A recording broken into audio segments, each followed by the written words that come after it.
കലിപ്പിൽ രമേശ് ചെന്നിത്തല. മുഖ്യമന്ത്രി സ്ഥാനം ലഭിക്കാത്തതിൽ ഇടഞ്ഞു നിൽക്കുകയാണ് രമേശ് ചെന്നിത്തല. മന്ത്രിസഭയിലേക്കില്ലെന്ന നിലപാടിൽ ഉറച്ചു നിൽക്കുകയാണ് മുതിർന്ന കോൺഗ്രസ് നേതാവ് രമേശ് ചെന്നിത്തല. ഇന്ന് നടക്കുന്ന നിയമസഭാ കക്ഷി യോഗത്തിൽ പങ്കെടുക്കില്ലെന്നും നിയുക്ത മുഖ്യമന്ത്രി വി.ഡി. സതീശനെ പിന്തുണച്ച് കത്ത് നൽകുമെന്നും അദ്ദേഹം അറിയിച്ചിരിക്കുകയാണ്.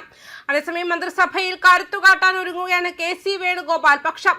കേരള മുഖ്യമന്ത്രി പ്രഖ്യാപനത്തിന് പിന്നാലെ കടുത്ത അതൃപ്തി അറിയിച്ചതിന് പിന്നാലെയാണ് മന്ത്രിസഭയിലേക്കില്ലെന്ന കടുത്ത നിലപാടിലേക്ക് രമേശ് ചെന്നിത്തല എത്തിയിരിക്കുന്നത്.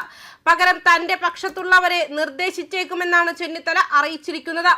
അതേസമയം മന്ത്രിസഭയിൽ കരുത്തുകാട്ടാൻ ഒരുങ്ങുകയാണ് കെ.സി. പക്ഷം. ശക്തമായ അവകാശവാദം ഉന്നയിക്കുമെന്നാണ് ലഭ്യമാകുന്ന വിവരങ്ങൾ. കെ.സി. വേണുഗോപാലിനും വി.ഡി. സതീശനുമൊപ്പം കേരള മുഖ്യമന്ത്രി പദവിയിലേക്ക് അവസാന നിമിഷം വരെ പരിഗണിക്കപ്പെട്ട പേരാണ് രമേശ് ചെന്നിത്തലയുടേത്. 11 ദിവസത്തെ അനിശ്ചിതത്വത്തിന് വിരാമമിട്ടാണ് വി.ഡി. സതീശനെ കേരള മുഖ്യമന്ത്രിയായി ഹൈക്കമാൻഡ് പ്രഖ്യാപിച്ചത്. സീനിയോറിറ്റി പരിഗണിക്കപ്പെട്ടിട്ടില്ലെന്നും അച്ചടക്കം പാലിച്ചിട്ടും അവഗണനയെന്നുമായിരുന്നു രമേശ് ചെന്നിത്തല പ്രതികരിച്ചത്. വലിയ നിരാശയെന്ന് ഹരിപ്പാട് കോൺഗ്രസ് പ്രവർത്തകരും പ്രതികരിച്ചു. അവസാന തീരുമാനം രമേശ് ചെന്നിത്തലയിലേക്ക് എത്തുമെന്ന് പ്രതീക്ഷിച്ചിരുന്നുവെന്നും അർഹതപ്പെട്ട അംഗീകാരം ലഭിച്ചില്ലെന്നുമാണ് കോൺഗ്രസ് പ്രവർത്തകരുടെ പ്രതികരണം. മാത്രമല്ല, കേരള മുഖ്യമന്ത്രി പ്രഖ്യാപനത്തിന് പിന്നാലെ ഹൈക്കമാൻഡിനെ വിയോജിപ്പ് അറിയിക്കുകയും ചെയ്തിരുന്നു. സീനിയോറിറ്റി പരിഗണിക്കപ്പെട്ടിട്ടില്ലെന്നും അച്ചടക്കം പാലിച്ചിട്ടും അവഗണനയെന്നും രമേശ് ചെന്നിത്തല പ്രതികരിച്ചു.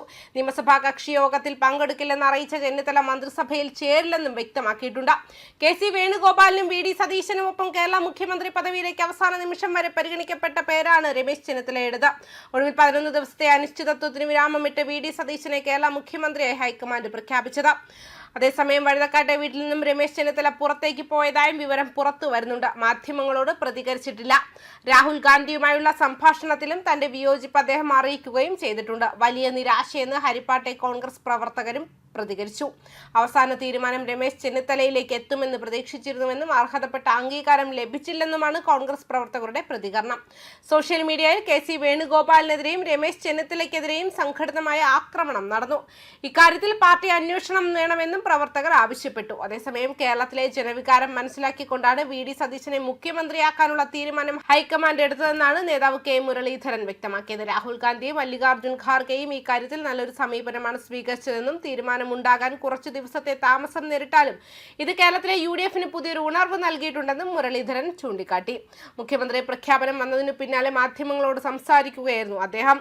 അതേസമയം മുഖ്യമന്ത്രി സ്ഥാനത്തേക്ക് പരിഗണിക്കാത്തതിൽ മുതിർന്ന നേതാവും മുൻ പ്രതിപക്ഷ നേതാവുമായ രമേശ് ചെന്നിത്തലയുടെ അതൃപ്തികളെ കുറിച്ച് സൂചിപ്പിച്ചപ്പോൾ അദ്ദേഹം ഒരു തരത്തിലുള്ള വിമത പ്രവർത്തനവും നടത്തില്ലെന്നായിരുന്നു മുരളീധരന്റെ മറുപടി. മുൻപും തനിക്ക് അനുകൂലമല്ലാത്ത തീരുമാനങ്ങൾ ഉണ്ടായപ്പോൾ പോലും പാർട്ടിയുടെ നയങ്ങളും അച്ചടക്കവും പാലിച്ച് പ്രവർത്തിച്ച പാരമ്പര്യമാണ് അദ്ദേഹത്തിനുള്ളതെന്നും മുരളീധരൻ ചേർത്തു. അഡ്മിനിസ്ട്രേറ്റീവ് രംഗത്ത് മികച്ച പരിചയസമ്പത്തുള്ളതിനാൽ രമേശ് മന്ത്രിസഭയിൽ ഉണ്ടാകേണ്ടത് ആവശ്യമാണെന്നും അദ്ദേഹം അഭിപ്രായപ്പെട്ടു. അദ്ദേഹം മന്ത്രിസഭയുടെ കരുത്തായി നിലകൊള്ളുമെന്നും മുരളീധരൻ പറഞ്ഞു. ഇപ്പോൾ അദ്ദേഹം പോയിരിക്കുന്നത് ഗുരുവായൂരിലേക്കാണെന്നും താനും അങ്ങോട്ട് പോകണമെന്നും ഗുരുവായൂരപ്പന്റെ ഭക്തനാണെന്നും മുരളീധരൻ പറഞ്ഞു. ഇത്തവണ മുഖ്യമന്ത്രി സ്ഥാനത്തേക്ക് പരിഗണിച്ചിരുന്നവരിൽ ഒരാളായിരുന്നു രമേശ് ചെന്നിത്തല.